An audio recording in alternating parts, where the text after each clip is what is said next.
Welcome sa episode 12 ng Deadman Talking, and where guest kita mga artists, entrepreneurs, or kahit sino in any walks of life just to be inspired by their stories, no? And also maka-learn man ta sa ilang mga struggles and ilang success. We are so blessed nga nabisita kita diri sa Bacolod City. One of pinakaginhangaan kong reggae band here in Negros Island, and of course in the Philippines, no other than Wilfredo from Dumaguete, the city of gentle people. Risman in the house. So welcome. Welcome sa Bacolod. Thank you sa pag-raise sa Deadman Talking. Of course, Gutter Ground. Thank you so much, Gutter Ground, sa paggamit sa inyong place sa among interviews. Right now, since we're here in Bacolod, anong pinudrip nyo dito? Parang nag-post na ako kanina yung disappointed ako sa kansi. Oy! Kasi naubos ko lahat Walang natira Parang good for 5 yun First time kasi ng misis ko dito sa Bacolod. And sa kansi talagang 10-10 perfect. Sabi ko sa kanya, ibang klase yung kansi sa Bacolod. Talagang 10-10 talaga. Si Inasal mamaya. Inasal mamaya. Sa mga now lang naka-discover sa inyo, what year talaga nag-start si Wilfredo? Wilfredo started year 2012. Nung nag-join kami sa Rock Against Youth Apathy in Silliman University. If I'm not mistaken, it was Raya 2.0, the second Raya. So Wilfredo is composed of all Sillimanian students. So yun talaga yung establishment namin 2012. So it's Battle of the Bands? Battle of the Bands. Ilang kanta to? 3. Composition? Isang contest piece, tapos isang composition. Tapos may isang warm-up song. Warm-up song. Sa Battle of the Bands, Wilfredo na talaga pangalan? Oo. Okay. Wilfredo na talaga yun. Kasi, how about the line-up? Ilang kayo dun? 5 lang, first. Okay. Tapos mga dormer pa kami. Wala naman kasi kaming idea nun kung anong ipapangalan namin. Kaso, sabi ko sa mga members ko, Wilfredo, kasi parang ito yung first time na mag-i-expose ako sa music through band. After nung death ng papa ko So it's like a tribute name? Oo. Tapos gusto din naman nila. Sige, go. Kasi wala naman kaming pake. Basta gusto lang nila mag-join May horn section na tong 5-piece? Wala pa. Wala pa talaga. So bass, key, 2 gitara? Or isa? 2 gitara. Okay. 2 gitara, bass, drums. Tapos ako. Okay, walang keyboard? Walang keyboard. Okay. Talagang mandirigma ba? Nung time na yun, 2012, talagang putok na putok si Franco doon Yun. Yung mga pormahan namin doon sa Silliman, talagang Franco style May pang-binik na white. Tapos Anyways, Master, before Wilfredo, do you have other bands na musically inclined? Sa Bohol, hindi naman kasi ako first time na meron ng banda. Kasi sa Bohol, high school pa lang kami, nagbabattle lang kami doon sa University of Bohol. Okay. Doon sa UB kasi every year yan may year level talaga na Battle of the Bands. And parang every year, twice. Versus other courses? Yes, no. High school pa lang ako. Okay, school. By year level pa lang, talagang hasa na kami sa sa Isla Raga, yung mga members yan, kasama ko din yan sa high school Isla Raga, by the way guys, yung mga brothers namin dyan sa Bohol na reggae band, na sikat talaga dyan sa Bohol, Isla Raga, shoutouts. And anyways, Master, when ka nag-start mag-explore into writing? Actually, nung high school years namin, writing songs doon talaga nag-start. Kasi yung sinabi ko nga, yung nung high school pa kami, 2 beses may Battle of the Bands kami. Depende sa subject may chemistry na subject, Battle of the Bands, tapos may Battle of the Bands na naman, tapos may main pa rin na whole university. So, talagang nagko-compose ka doon. Depende sa theme May theme? Oo. May kanta talaga about chemistry lang. Hirap naman. Tapos doon, shout out talaga sa University of Bohol for the high school department for honing future artists kasi nandun talagang nagtitrain ka nun para sa Battle of the Bands Oo. Tapos yung papa ko talaga yung may skill talaga na magsulat ng kanta. Si Papa mo may mga originals talaga. May mga Or writer siya ng Right. mga poem or song form. kasi song form yung ginagawa niya kaso for political na jingle. Okay. So siya yung kinukuha tapos yun, parang na-adapt ko din Si Papa mo solo or may banda rin siya? Wala, hindi marunong kumanta, hindi yun sintunado din yun pero Sumusulat. talagang gusto niyang ma-expose kami sa music. Then, way back elementary years, we joined several maraming singing competition. So, doon, parang inclined na kami sa music. Then, pag high school, with those experiences na, Battle of the Bands, tapos may banda, may mga gigs. Ayun. Nung nag-start kasi, yan, into bands, are you, na talaga sa reggae or ano pang influences mo before? Bias ko talaga yung reggae. Number one kasi, heroes namin talaga sa bull yung Brown Buds. Grabe talaga yung influence nila sa amin Tapos, isa pa dun, talagang nag-contribute sa akin ng influence sa reggae. Kasi, kung saan kami nag-boarding house, nandun din yung percussionist ng Brown Buds. So, kilala ko si Kuya Zeki, sila lahat Tapos, papunta ko ng high school, yung mga Walkman, yung mga reggae collections niya. Ako yung pinapadala Lahat ng pinaborn niya na reggae music, sa akin papunta lahat Nagsasound trip ako High school pala, first year high school, yun na. Reggae. Yung reggae talaga yung naging first love na genre ba, Sa battle nyo na first time nung 2012, reggae na rin talaga. Rock reggae. Rock reggae. Rock reggae. Kasi Yun. parang fuse na yun May kanta kaming Urban Dub, Franco. Rock reggae na yung dating sa Mahirap kasing palusutin yung reggae sa battle. Oo, pure reggae, di ba? Oh, pure Hirap Unless gawan mo talaga sa mga areglo. Arreglo, oo. Ito, kwento ko, reggae, tagal na ako nakikinig, pero sabi ko parang ang boring nito. I don't know if basta ako parang, kasi parang yung minsan slow beats, yung nagpabago sa paningin ko sa reggae, nung narinig ko naman si Power Spoons. Iba to. Kasi ako, mas nauna ako into dive sa mga rock music. So, nung narinig ko, pwede pala tayo combine, parang gano'n. Hanggang na-explore ko na, magkasama pa kami ni Rizman sa Skindred. Dukdukan. Talagang sila, 2 araw talaga na sa Skindred. At nainggit ako kasi sila nakapapicture kay Benji, kakaiba yun. Anyways, how would you describe, Master, yung scene nung starting pa lang kayo versus now na scene doon happening right now at Dumaguete? At first, wala naman kasi talaga kaming plano na mag-continue talaga na magbanda. Yung trip lang namin yung raya Kaso nag-champion kami. Yun yung parang turning point na Fire, parang iba to Sarap. Tapos nung nalaban pa kasi namin, sabi ng judge kasi, hindi sana kami kasali doon sa finals kasi talagang walang spirit kami sa tugtugan Sa elimination round, kami yung last talaga na option na kukunin nila. Parang wild card. Oo, wild card kami Kasi sabi ng isang judge, si Cole, si Ad, siya yan yung organizer ng Individed. Sabi niya, last talaga itong banda ito Kaso may angas kasi parang nung nagdala sa amin nun sa finals, yung confidence lang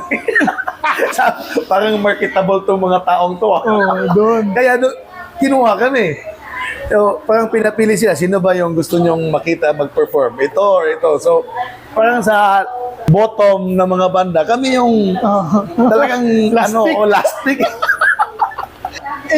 Ilang years bago nag-plan kayo, gawa na tayo original? Raya kasi may original na yung Disparity. Yun yung leading song namin Ayun. Sa first album namin. It's about what?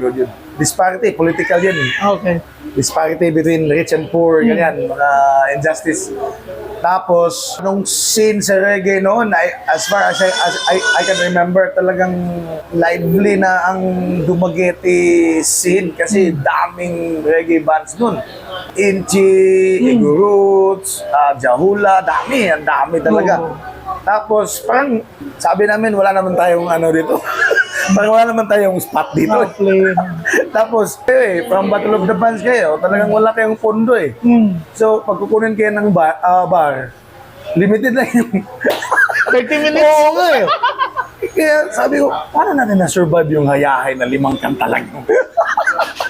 Parang sigbin na 10 minutes yun. Yung kasama mo ba sa mga songs nyo, do they have like contribution rin sa lyrics or it's all you on lyrics? Sa first album, sa lyrics, ako talaga gumagawa ng lyrics eh. Sa arrangement ng talagang nagkadon. Like, sa songmaking process, doon na yung contribution. How you arrange, yung best chord. Parang sila yung mas magaling doon eh. Tapos sa songwriting sa akin talaga.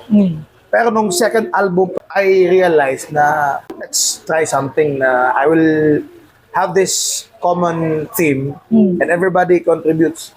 So what do you think will be the best word to put in this particular song? It's more collaborative yung second album. Kaya parang parang mix of influences na yun eh. Yun. Kaya kung napakinggan nyo yung second album nila, iba-ibang tunog maririnig Oo. yun. Sa process mo as magsulat ng kanta, do you nauuna ba sa'yo si melody, si lyrics, or it depends? All of my songs talaga nakabase talaga sa melody. Melody, parang mas depende naman yun sa approach sa artist. Pero para sa akin, melody talaga yung nauna, riff talaga eh. Kasi kanya-kanya naman tayo ng style. I think same kami ni Bob Marley. Parang riff talaga siya, melody siya. Sa akin din, melody din. Tapos nung nag-attend ako ng mga workshop, meron pala talaga siyang difference pag naka-lyrics ka. Tinry ko mag-lyrics eh. Tapos, di talaga madali. Parang destined talaga ako sa riff first, melody first. Meron ka rin bang mga songs o mga sinulat mo kanta na nung binalikan mo, ay, ang pangit pa nito. Actually, kung nandun ka na sa part na nakaproduce ka ng maraming kanta talaga, I think normal talaga yan eh. Kasi nag-i-evolve yung knowledge mo eh. Yes. So every time na may na-acquire ka na bagong knowledge, pagbalikan mo yung mga nagawa mo, ba't nagawa ko? Hindi, ba't meron pang mga ibang style or pwede magawa dito Tama. Agree ako Pero dyan. para sa akin, talaga yun, parang witness talaga yung mga previous works natin sa based on yung development natin, how we grow as artists. Yes. Pag nagnonood kami ng live, may mga part talaga na sa live talaga iniiban yung mga areglo. Usually, sinong nagpa-plan ng mga ganon sa grupo niyo? Sa practice kasi yan nade-develop yung arrangement. Doon talaga sa practice, doon talaga yung creativity. I think the credit of that arrangement goes to the whole band. Kasi doon talaga yun sa practice, gawin natin to. Tapos may isa naman member, gawin natin to. Kung game lahat, go. Di ba? It's a collective process ba sa arrangement. Nakita nyo ba before na maging ganito kalaki yung Wilfredo na songs nyo will be kantahin pabalik sa inyo ng mga tao na ang feeling na gano'n? Wala talaga eh. Yung purpose lang namin noon is yung Battle of the Bands lang eh. Yung Siliman lang. Gusto lang talaga namin makatugtog sa Siliman na stage. Dun sa Hibalag Festival. Yun lang yung purpose namin eh. After nung first album, yung may mga traction na sa mga kanta namin like Gugme, yung Doomsville. Yun na eh, parang may potential pala. Doon naka-decide na yung banda namin na parang may potential tayo dito sa industry na to. Tapos music pa sila. Advantage nila eh, kasi music yung course nila eh. Talagang attached to their image or your character. May banda ka tapos Bachelor of Music pa yung course mo. Ako lang yung hindi. Isa sa pinaka-paborito kong kanta nila is yung I Will Make You Katawa. Kung maguul ka, I will make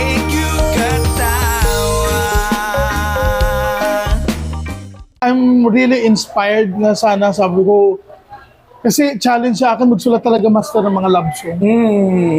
Oh, pero napakaganda nun. Bilang ikaw nagsulat nun, yung feeling mo na yun, kinakanta sa mga kasal, sa mga... sa gigs. Sa gigs, request. How does it feel, master, na... Or anong inspiration mo nun nung sinulat mo yan? Actually, yung I Will Make You Katawa, ano yan parang yung common na knowledge ng tao, parang automatically sabihin nila, parang dedicated to sa asawa mo o sa girlfriend mo Kaso, parang opposite yan Oh? Kasi opposite yan, parang mga cringy, ano yan kasi, yung lyrics dyan. Di ba? Gunti ka, di ba? Pag ano ba yung nangluod sa ano? Tampo, parang gano'n. Pag nagtampo, di ba? Hindi naman ako ganyan Yung girlfriend ko, iniiwan ko lang Iniiwan ko lang sa kalsada pag nagtampo So mga ano yun opposite yan sa amin talaga. Yung mga cringy lang yan talaga. Tapos sabi nga ni Johnny D nung una na narinig niya, ang baduy naman ang kantang do. Talaga? Oo. Kaya nga yung first na pinesent ko yan sa banda, hindi yan na-approve Oo, hindi yan na-approve. Sabi na, baduy, talagang cringy talaga. Sabi ko, oo nga ako, aminado naman din ako kasi talagang cringy talaga Pero nung nag-post kami sa Facebook, nung tatlo lang kami, ako yung nag-ukulele, tapos may mineral water pa na tumble si Sparky. Yun yung nagdala ng traction Kasi nakita ko doon na, nakita ko doon pag nung na-post na yun, sabi ko, my goodness. Yung akala natin na cringy, hindi pala sa artist na perspective para sa atin cringy, sobrang baduy, pero napaka-in pala sa sa masa Ilang beses din yan, master, na nakausap ko sa mga ibang artists, including din sa amin. Every artist, may paborito talaga tayong kanta. Which is, hindi nila trip. Tapos yung pinaka-ayaw mo, na pinaka-simple pa at ganun. Uy, grabing embrace nila sa kanta mo. Yan yung kanta namin ni Johnny J. Sabi niya, first time mong narinig ang badoy ng iba. Tapos ngayon, I Will Make You Katawa yung ticket natin makapunta ng iba-ibang lugar Grabe, no? We're in a band na marami talagang members. How do you deal with some members na syempre may mga priorities din na hindi mo naman sila masisisi, di ba? Kasi may mga opportunities. How do you deal with that na sige, wala tayong magagawa since it's your life, no grudges, we need to move on. How do you deal with that na mag-change members, mga ganon? Good thing kasi sa Wilfredo kasi nag-start kami nung college. So basically, parang naging sanctuaryo na yan na banda Yung iba, nag-graduate na, nawala na din. Tapos parang, yan nga sabi namin, parang yung Wilfredo, parang ano parang for rent kasi iba-iba na yung member So good thing sa amin kasi parang nakasanayan na namin na talagang walang permanent members dito sa Wilfredo. So let's accept it na meron naman talagang priorities ang iba-ibang priority yung isang artist So tapos hindi pa talaga consumer parang if magbabanda ka lang talaga, risky yun So, may profession ka tapos ganyan ba? Tanggap na namin the very beginning na wala talagang permanent na members ng Wilfredo. Kung sino yung type natin, go. So, you sit down din at nag-uusap-usap? Usap-usap lang. Sa recent journey mo, master, nakita ko you're into mga battle leagues ngayon. Mga trip mo. Nakita ko, flip-topper things. You check nyo. Can you take me, paano napunta dyan, ikaw? Actually, kasi high school ko, yung ghetto talaga Damian talaga yung yung mga galawan Gusto. Tapos I think nung time natin, grabing hip-hop talaga na Oo, di ba? Yung pormahan ni Damian, yung ghetto talaga na reggae. Tapos, kasabayan pa si Damian ng Snoop Dogg. Yun. Tama. Bruno Mars na liquor store. Talagang iba yung impact din ni Damian eh. Iba eh. Parang hip-hop na reggae talaga yung influence niya eh. Tapos jam rock pa. Yung- so nung nag-college talaga ako, fan na talaga ako ng mga ganyan like rap battle. Hindi nga alam ng mga battle rappers sa amin eh na nandun pala ako sa mga event nila eh. Nag-i-entrance ako tapos manonood lang. Kasi gusto ko talaga yung mga ganun eh. Tapos, ayun. Hindi ko na inakala eh na magkakabattle ako eh. First time ko din yun na maka-experience ng rap battle master. Kasi, Iba bang ka ba nun? iba. Kasi ako, master, as an artist, talagang explorer ako eh. I don't know if it's a disadvantage ba yun sa isang artist na marami ka talagang gustong gawin. Pero may nabasa kaya, kasi ako na article na pwede naman ganyan eh. Like, reggae ka, 60% focus mo. Tapos yung 40% divide mo lang eh. 20 for your exploration, 20 for other things that you want to explore. Pero may image ka na artist ka talaga aligned sa reggae. So, nandun ako sa 20% na exploration ng rap battle. Maganda din. Kasi na-explore mo yung things na gusto mo eh. Tapos naka-anchor mo yung ano, no? Parang Oo. takot In mo. terms of adrenaline, ibang level sa rap battle. Iba talaga. Kasi tayo, pag mag-battle of the bands tayo, kasama natin ang crowd eh. Doon, hindi eh. Ikaw lang, no? Mag-isa. Oo. Yung adrenaline natin, happy na adrenaline. Tapos, Pag battle of the oo. bands, 5 kayo magkasama. Oo, siya. kasama mo. Kasama pa kayo, plus kasama mo pa ang crowd. Judge lang yung ano mo yun eh. Pag sa rap battle, iba. Kaya sabi ko sa mga MCs, grabe yung adrenaline talaga. Yung parang sa performance ko as artist sa banda, parang ganyan lang. Pero sa rap battle talaga, Oo. taas. Tapos ilang rounds pa. Oo. So, ako, I'm a fan, pero parang di ko kaya yung talagang dumay Yeah. Pero, paano, how does it go? Nire-research mo si kalaban mo or talagang may message ka lang na gusto mo lang isulat Yung sa akin, yung first time ko kasi na nag-rap battle, wala kasi akong ma-angle sa kanila eh. Kasi hindi ko naman talaga sila kilala masyado. Pero alam ko na kabrad kami lahat. So, yun, yung mga angles ko lang doon, parang basic lang yun eh. Tapos may delivery lang. The usual thing talaga na ginagawa nila, talagang tinastudy talaga nila yung ano, yung anong ginagawa mo, may issues ba, ganyan. Pero para sa akin, wala talaga akong time na doon eh. Oh. Kaya purely, kung ano lang yung masabi ko. Tapos, at first, parang sabi ko sa sarili ko, parang risky to eh. Kasi teacher ako by profession. Tapos, kahit ano, pwedeng sabihin dyan eh. Sa rap battle eh, pwedeng siraan yung asawa mo, anak mo, parents mo, nagsasabu ka, etc. Lahat eh, pwede. Pero para sa akin na naman, nagtuturo din ako ng art appreciation sa college. This, rap battle for me is an opportunity kasi ibang klaseng art yan. No. Rap battle is an art. Pag hindi mo yan, hindi mo in-accept yan as an art, masasaktan ka talaga. Kasi it's part of the culture eh, yung mga batuhan nyo ng ano eh. Oo. Butas pag tinablan ka, talo Bawal ka. talaga high blood dyan eh. Pikon, talo, talo, pikon. I'm so happy na si hip-hop community doon sa inyo. Eh, somehow open din sila sa, parang hindi ka talagang tinusin, ay, outsider, hindi ka namin grupo. Obvious, diba? Actually, I'm very happy that after nung battle ko, parang nagkaroon ng traction sa Dumaguete eh. Parang gusto na ulit pumatol yung iba eh. Parang nagkagana eh. Oo. Kasi, ibang klase din yung battle na yun, Master. Hindi yun parang no expectation ba na ganun first timer kami. Tapos yung mga kalaban namin, mga semi-finalist na yun eh. Binigyan talaga kami ng solid na laban. Tapos kami, nag-give din kami ng best. Yun, yung parang nag-trend yun sa Dumaguete nga, pwede pala. Oo. Hindi pala exclusive yung ganyan. Yan. Inclusive yung community, hindi exclusive. Kasi sinabi ko sa kanila, pag exclusive kasi yung dating, walang market. Yung Kayo lang. takot eh. Kayo lang din, no? Oo, kayo lang din. Tayo lang mag-rap battle dito. Tapos audience natin, kilala lang din natin. Sabi ko, parang let's make this community inclusive.